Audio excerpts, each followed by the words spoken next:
Hello అండి, నమస్తే. అందరూ యాజ్ యూజువల్గా లైఫ్ స్టార్ట్ చేసేసారు.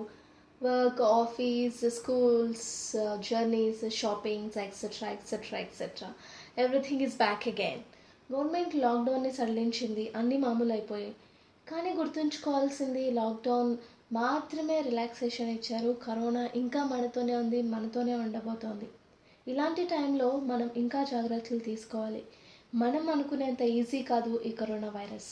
గడిచిన 3 నెలలుగా గవర్నమెంట్ ఇచ్చిన రూల్స్ అండ్ రెగ్యులేషన్స్తో మనందరం సేఫ్గా ఉన్నాం. But this is the time to take care of our cells. చాలా విన్నాం, చాలా తెలుసుకున్నాం. బట్ స్టిల్ ఇంకొంచెం ఇన్ఫర్మేషన్ నేను మీకు ఇవ్వాలనుకుంటున్నాను. గత కొద్ది రోజులుగా మనం ఏది విన్నా, ఏది చూసినా కూడా ఈ కోవిడ్-19, కరోనా వైరస్ ఇవే వింటున్నాం చాలా ఎక్కువగా.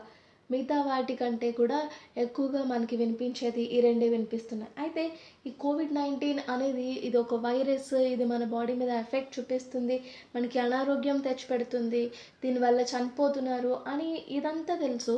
అయితే అసలు ఈ కోవిడ్-19 అనేది మన బాడీలో ఎలా ఎఫెక్ట్ చూపిస్తుంది, ఇది చేసేది ఏంటి అసలు, దీన్ని మన వాడుక భాషలో ఒక డిసీజ్లా చెప్పాలి అంటే దీన్ని ఎలా చెప్పొచ్చు, ఇది దేని మీద ప్రభావం చూపిస్తుంది అని ఇవన్నీ తెలుసుకోవాలంటే ఈ వాడుక భాషలో ఒక డిసీజ్ లైక్ ఒక జ్వరంలా చెప్పాలంటే దీన్ని ఈ కరోనా వైరస్ ఇచ్చే disease, this is a type of lung disease అనమాట.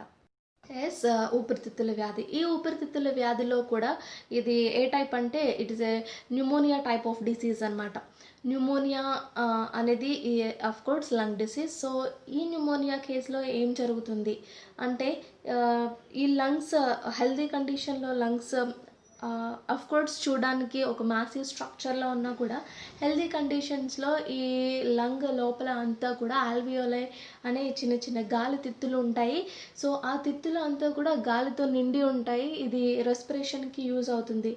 అయితే ఈ ఇన్ఫెక్షియస్ కండిషన్స్లో లేదా ఈ కోవిడ్-19 కండిషన్స్లో ఈ న్యూమోనియా కండిషన్లో ఏం జరుగుతుందంటే ఈ గాలి తిత్తులు గాలితో బదులుగా చీము లేదా ద్రవము లైక్ సబ్స్టెన్సెస్తో ఇది నిండిపోతుందన్నమాట. గాలికి బదులు చీము చేరిపోతుంది లేదా ద్రవము లాంటిది చేరిపోవడం వల్ల ఈ ఆల్వియోలై అంతా బ్లాక్ అయిపోతుంది. సో ఎప్పుడైతే ఆల్వియోలై బ్లాక్ అయిపోతుందో మనం ఊపిరి తీసుకోవడం, గాలి తీసుకోవడం చాలా కష్టం అవుతుంది. ఇన్హలేషన్ అండ్ ఎక్స్హలేషన్ చాలా కష్టమైపోయి ఈ ఊపిరితిత్తులు ప్రాబ్లమ్స్ అయిపోయి ఫస్ట్ ఊపిరి పీల్చుకోవడం చాలా కష్టం అవుతుందన్నమాట. ఈ కోవిడ్-19 ఇన్ఫెక్షన్ వచ్చిన వాళ్ళలో చూసే కండిషనే ఇది. మనందరికీ తెలుసు ఈ corona virus COVID-19 first case చైనాలోని వుహాన్ సిటీలో రికార్డ్ అయింది. మనకి తెలిసి 31 డిసెంబర్ 2019 అక్కడ కేసెస్ ఉన్నాయని మనకు తెలిసింది. అయితే మనకి తెలిసే కంటే ముందే 17 నవంబర్ 2019లోనే అక్కడ కేసెస్ రావడం మొదలైంది అని చెప్పి రిపోర్ట్స్ ఉన్నాయి. అయితే వాట్ ఎవర్ ఎప్పటి నుంచి అయినా 17 నవంబర్ నుంచి అయి ఉండొచ్చు, లేదంటే మనకు తెలిసిన 31 డిసెంబర్ నుంచి ఎప్పటి నుంచి అయినప్పటికీ కూడా తెలిసినప్పటి నుంచి దీన్ని మనం కరోనా వైరస్ అని పిలవడమే తెలిసింది. అయితే వరల్డ్ హెల్త్ ఆర్గనైజేషన్ WHO 11 ఫిబ్రవరి 2020 ఈ ఫిబ్రవరి 11వ తారీఖున ఈ కరోనా వైరస్కి కోవిడ్-19 అండ్ SARS-CoV-2 అనే ఈ 2 నేమ్స్ని పెట్టడం జరిగింది. అప్పటి నుంచి ఇది కరోనా వైరస్ అని కాకుండా కోవిడ్-19 అని పిలవడం జరుగుతుంది. అసలు ఈ కోవిడ్-19 వచ్చిందని మనకు ఎలా తెలుస్తుంది, మనకు వచ్చింది కోవిడ్-19 ఇన్ఫెక్ట్ అయ్యాము అని ఎలా తెలుస్తుంది, అసలు ఈ సిమ్టమ్స్ ఏంటి అంటే ఈ కోవిడ్-19 వల్ల మనలో వచ్చే సిమ్టమ్స్ని 2 టైప్స్ కింద డివైడ్ చేయొచ్చు. ఒకటి కామన్ సిమ్టమ్స్ అంటే కామన్గా వచ్చే సిమ్టమ్స్, ఇంకొకటి సివియర్ కేసెస్లో వచ్చే సిమ్టమ్స్. ఈ కామన్ కేసెస్లో కామన్గా వచ్చే సిమ్టమ్స్ ఏంటంటే ఫీవర్ అంటే టెంపరేచర్ రైజ్ అవుతూ ఉంటుంది. అయితే ఇంపార్టెంట్ ఏంటి అంటే ఇక్కడ ఒకేసారి టెంపరేచర్ రైజ్ అనేది ఉండదు, కానీ గ్రాడ్యువల్గా టెంపరేచర్ రైజ్ అవుతూ ఉంటుంది. ఫెటీగ్ అంటే అలసిపోవడం, అలసత్వం, బాగా అలసిపోవడం, ఏం చేయకపోయినా సరే అలసిపోయాం, టైర్డ్ అయిపోయాం అనే ఫీలింగ్ రావడం, లాస్ ఆఫ్ ఎపటైట్, ఆకలి లేకపోవడం, తినాలని అనిపించకపోవడం, లాస్ ఆఫ్ స్మెల్, వాసన సరిగా చూడలేకపోవడం. వాసన మనకి తెలియదు. మామూలుగా ఒక స్మెల్ చూస్తే వీ కెన్ ఐడెంటిఫై అది స్మెల్ ఏంటి అనేది. But in case of this కోవిడ్-19 ఇన్ఫెక్షన్ స్మెల్ని మనం ఐడెంటిఫై చేయలేం. Loss of smell, shortness of breath అంటే సరిగా ఊపిరి తీసుకోలేకపోవడం, కఫ్ దగ్గు, కఫ్ విత్ స్ఫుటం, కళ్ళుతో కూడిన దగ్గు, మజిలర్ పెయిన్స్ అంటే కండరాల నొప్పులు, ఇవన్నీ కూడా common symptoms. In case of severe conditions, severe కేసెస్లో వచ్చే సిమ్టమ్స్ ఏంటంటే కన్ఫ్యూజన్. మనం చేసే పనులకి మన మైండ్ సరిగా రెస్పాండ్ అవ్వదన్నమాట. కన్ఫ్యూజ్ అవుతూ ఉంటాం. సో ఆఖరికి ఎలా నడుస్తున్నాము, మన వాక్ ఎలా ఉంది అనేది కూడా మనం చాలా కన్ఫ్యూజ్ అవుతూ ఉంటాం. As it effect central nervous system. Central nervous system మీద ఎఫెక్ట్ చూపించడం వల్ల కన్ఫ్యూజన్ అనేది ఉంటుంది. అలాగే బ్లూయిష్ లిప్స్ అండ్ ఫేస్ కూడా బ్లూయిష్ డిస్కలరేషన్ రావడం జరుగుతుంది. Cough with blood. మనం కామన్ కేసులో చూసుకుంటే కఫ్ ఉంటుంది, డ్రై ఉంటుంది. సో ఇక్కడైతే కఫ్ విత్ బ్లడ్, దగ్గినప్పుడు బ్లడ్ పడడం అనేది చూస్తాము. Chest pain, decreased white blood cells అనేవి కౌంట్ తగ్గిపోతుంది. Kidney failure, high fever, temperature చాలా ఎక్కువగా రైజ్ అవుతుందన్నమాట. ఇవి కామన్ సిమ్టమ్స్. అలాగే సివియర్ కేసెస్లో వచ్చే సిమ్టమ్స్ యొక్క డిఫరెన్సెస్. ఈ సిమ్టమ్స్తో పాటు ఇంకా ఏ విధంగా ఈ కరోనా వైరస్ మన బాడీ మీద, మన సిస్టమ్ మీద ఎఫెక్ట్ చేస్తుంది అంటే it causes multi organ failure. అంటే our body is made up of different types of organs. So జనరల్గా ఒక డిసీజ్ వచ్చింది అంటే it affects a particular organ. Like heart disease affects heart, like అలాగే లంగ్స్, లివర్, వాట్ ఎవర్, ఏదైనా disease that affects a particular organ. But in this case it affects multi organs. ఒక్కటి కాదు కానీ చాలా ఆర్గాన్స్ని ఈ వైరస్ అనేది ఎఫెక్ట్ చేయడం జరుగుతుంది. సో అది ఎఫెక్ట్ చేయడం వల్ల మల్టీ ఆర్గాన్స్ ఫెయిల్ అయిపోతాయి. బాడీ సిస్టమ్ అనేది సరిగా పనిచేయదు. దాంతోపాటు septic shock. Sepsis means infection. So ఈ ఇన్ఫెక్షన్ జనరల్గా infection belongs to particular part of the body. అయితే ఈ కండిషన్లో ఈ ఇన్ఫెక్షన్ అనేది షాక్ అని ఎందుకు అంటున్నామంటే it leads throughout the body. Infection leads throughout the body. మొత్తం బాడీ అంతా ఇన్ఫెక్ట్ అయిపోతుంది కాబట్టి సెప్టిక్ షాక్ అంటాం. ఇది కూడా ఈ COVID-19 ఇన్ఫెక్షన్ వల్ల జరుగుతుంది. అలాగే డేంజరస్లీ లో బీపీ అనేది చాలా తగ్గిపోతుంది అనమాట. ఎవరైతే ఈ COVID-19 వల్ల మరణించడం జరుగుతుందో వాళ్ళలో ఎక్కువ కేసెస్ ఈ రీజన్ వల్లే, డేంజరస్లీ లో బీపీ అనేది బాగా తగ్గిపోవడం వల్ల వాళ్ళు మరణించడం జరుగుతుంది. సో జనరల్గా బీపీ 120/80 mm ఆఫ్ హెచ్జీ ఉంటే, నోన్ హైపర్టెన్సివ్ పేషెంట్స్లో మోర్ దెన్ 150 ఉంటే అది హై బీపీ, 110 బిలో ఉంటే అది లో బీపీ అని చెప్తాము. ఈ కేసులో మాత్రం డేంజరస్లీ లో బీపీ ఉంటుంది. అలాగే బ్లడ్ క్లాట్స్, బాడీ వివిధ పార్ట్స్లో బ్లడ్ క్లాట్స్ అయిపోయి క్లాట్స్లా ఫామ్ అయిపోతుంది అనమాట. సో ఇవి చాలా ప్రమాదకరమైన అంశాలు COVID-19 వల్ల మన బాడీ రియాక్షన్స్ అనమాట. వీటితో పాటు ఇంకేముంటాయి? ఈ ఆర్గాన్ డ్యామేజ్, ఇన్ఫెక్షన్స్తో పాటుగా it affects central nervous system. Brain స్టెమ్ని ఎఫెక్ట్ చేసి సెంట్రల్ నర్వస్ సిస్టమ్ని ఇన్వేడ్ చేస్తుంది. అలాగే గ్యాస్ట్రో ఇంటెస్టైనల్ ఆర్గాన్స్ అంటే జీర్ణ వ్యవస్థ ఆర్గాన్స్ని ఎఫెక్ట్ చేస్తుంది. అక్యూట్ మయోకార్డియల్ ఇంజురీ అంటే గుండెపోటు, and chronic damage to cardiovascular systems అంటే నాళ వ్యవస్థకు చాలా డ్యామేజ్ చేస్తుంది అనమాట. సో ఇవన్నీ చాలా ప్రమాదకరమైన ఎఫెక్ట్స్ ఏవైతే ఉన్నాయో వాటి మీద ఇది చాలా ప్రమాదం చేస్తుంది. అలాగే మన బాడీకి అవసరమైన మెయిన్ ఆర్గన్స్ ఏవైతే ఉన్నాయో వాటన్నిటి మీద ఇది ఎఫెక్ట్ చూపించడం జరుగుతుంది. సో ఎంత జాగ్రత్తగా ఉంటే అంత మంచిది. ఎస్, ఈ వైరస్ మన బాడీలోకి వచ్చి ఈ డ్యామేజ్ అంతా చేసేస్తుంది. సో ఇదంతా జరిగే ముందు సిమ్టమ్స్ అనేవి బయటపడాలి. సో ఈ వైరస్ మన బాడీలోకి ఎంటర్ అయిన తర్వాత, అటాక్ అయిన తర్వాత ఎన్ని డేస్లో సిమ్టమ్స్ అనేవి రావడం జరుగుతుంది? So time from exposure to onset of symptoms is typically around 5 days. అయితే దీనికి ఎక్స్పోజ్ అయినప్పటి నుంచి ఆన్సెట్ ఆఫ్ సిమ్టమ్స్ వచ్చేది ఇది 5 days ఉంటుందన్నమాట. అంటే ఎక్స్పోజ్ అయిన 5 days తర్వాత సిమ్టమ్స్ అనేవి బయటపడడం జరుగుతుంది. And it ranges from 2 to 14 days. అంటే 5 daysలోనే సిమ్టమ్స్ వచ్చేయాలి అని లేదు. ఇట్ రేంజెస్ ఫ్రమ్ 2 నుంచి 14 రోజులు, ఈ రేంజ్ కూడా ఉండడం జరుగుతుంది. ఈ వైరస్ మన బాడీలో, హ్యూమన్ బాడీలో ఉంది అని తెలుసుకోవడానికి ఎలా టెస్ట్ చేస్తున్నారు అంటే, present they are using two diagnostics tools to test the virus in the human body. So ఆ రెండు ఏంటి అంటే nasopharyngeal swab and chest CT అంటే కంప్యూటర్ టోమోగ్రాఫ్.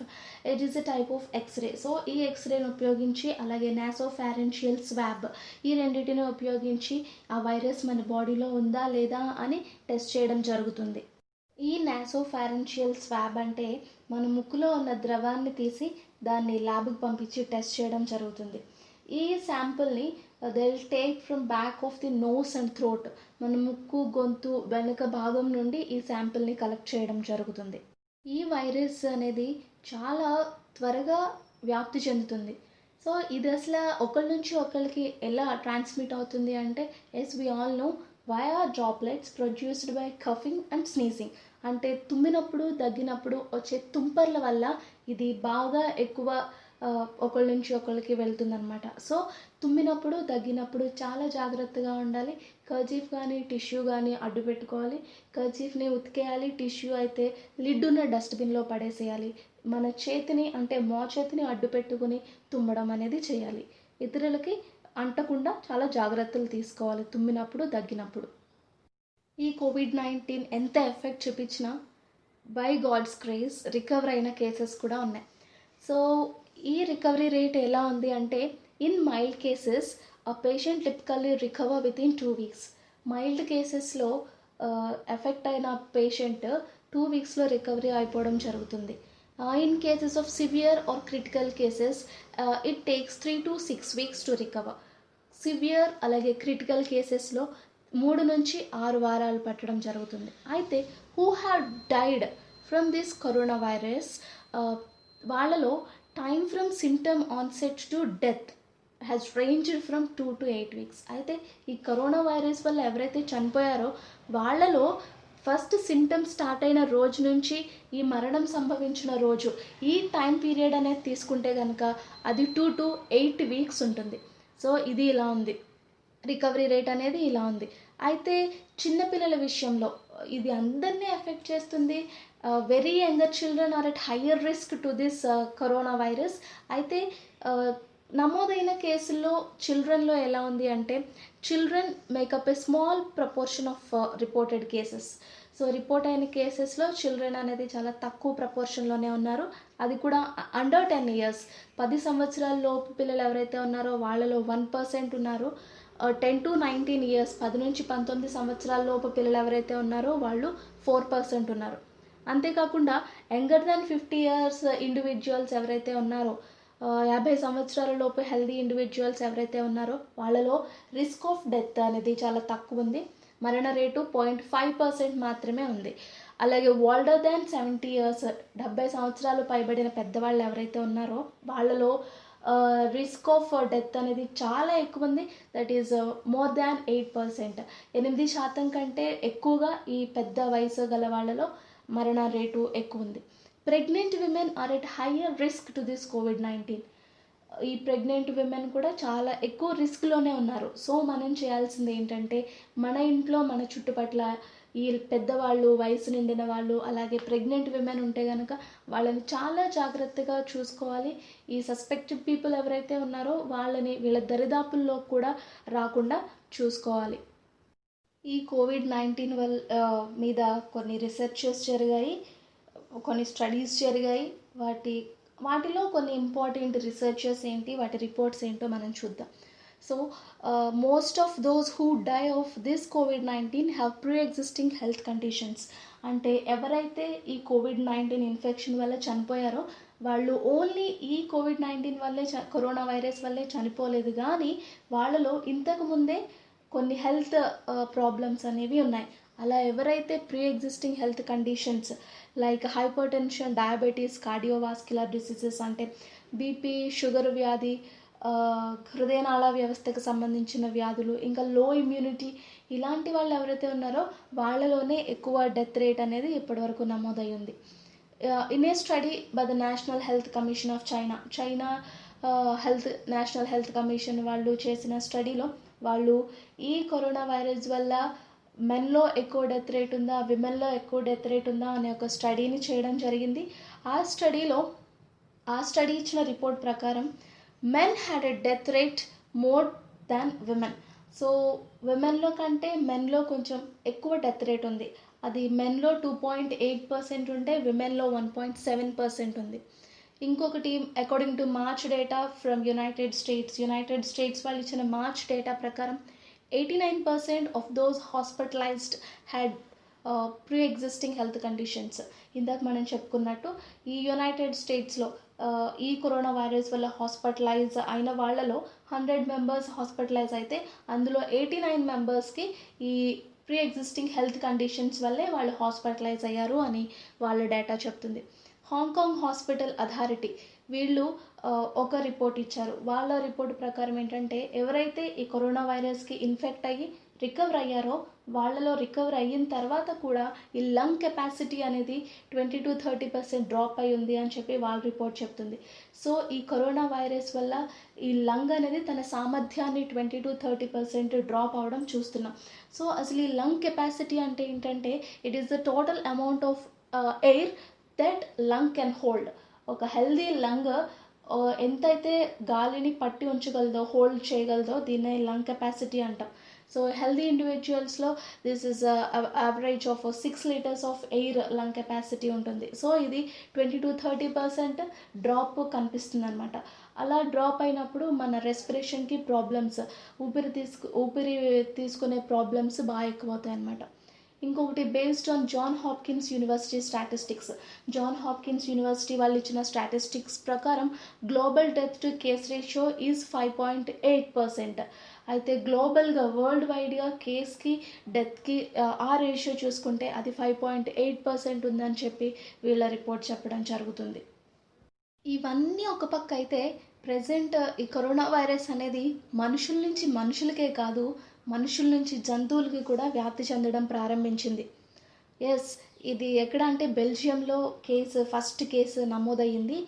బెల్జియంలో ఒక డొమెస్టిక్ క్యాట్కి అంటే పెంపుడు పిల్లికి ఈ COVID-19 అనేది పాజిటివ్ రావడం జరిగింది.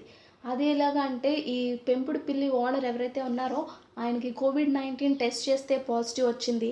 ఆయనకి పాజిటివ్ వచ్చిన 1 వీక్ లేటర్ 1 వీక్ తర్వాతే ఈ పిల్లిని కూడా తీసుకెళ్ళి టెస్ట్ చేస్తే ఈ పిల్లికి కూడా పాజిటివ్ రావడం జరిగింది. ఇంకా న్యూయార్క్లోని బ్రాంక్స్ జూలో టైగర్స్ అండ్ లయన్స్, పులులు, సింహాలకి కూడా పాజిటివ్ రావడం జరిగింది. సో ఇంతకు ముందులాగా మనం పెట్ యానిమల్స్తో క్లోజ్గా ఉండడానికి లేదు. వాటికి మన నుంచే రావాలని లేదు, బయట అవి తిరిగి బయట నుంచి కూడా అవి ఇంట్లోకి తీసుకొచ్చే ఈ వైరస్ని తీసుకొచ్చే ప్రమాదాలు ఉన్నాయి. సో సాధ్యమైనంత వరకు ఇంతకు ముందులాగా వాటితో క్లోజ్గా ఉండకుండా దూరంగా ఉంచడానికి ప్రయత్నించాలి. ఇది ఎంత ఎక్కువ వేగంగా విస్తారం చెందుతుందో దీన్ని బట్టి అర్థం చేసుకోవచ్చు. కాబట్టి చాలా జాగ్రత్తగా ఉండాల్సిన అవసరం ఎంతైనా ఉంది. ఈ కరోనా వైరస్ గురించి మనం గుర్తుపెట్టుకోవాల్సిన మరొక అతి ముఖ్యమైన విషయం ఏంటంటే ఈ వైరస్కి మెడిసిన్ లేదు, వ్యాక్సిన్ లేదు. No medication, no vaccine. So మన డాక్టర్స్, వరల్డ్ వైడ్లో ఉన్న డాక్టర్స్, రీసెర్చర్స్ చాలా ప్రయత్నాలు చేస్తున్నారు ఎలాగైనా వ్యాక్సిన్ తీసుకురావాలని చెప్పి. అంతేకాకుండా వాలంటీర్లు they are going and taking the sample vaccines, ప్రజలకు ఎలాగైనా వ్యాక్సిన్ తీసుకురావాలని. సో ఈ వైరస్ చేసే డ్యామేజ్ చూస్తే చాలా ఎక్కువ ఉంది. ఇది రికవరీ అయిపోయిన తర్వాత కూడా చాలా ఎఫెక్ట్ మన మీద చూపిస్తుంది, కానీ మెడిసిన్ లేదు. సో చాలా జాగ్రత్తలు తీసుకోవాలి, జాగ్రత్తలు పాటించాలి కూడా. ఈ లాక్డౌన్ రిలాక్సేషన్ ఇచ్చేసినప్పటి నుంచి బయట కొన్ని కేసెస్ చూస్తున్నాం. ఏంటంటే ఇంతకుముందు పోలీస్ వాళ్ళకి భయపడో, గవర్నమెంట్కి భయపడో మాస్క్ని వేర్ చేసే తిరిగేవాళ్ళు.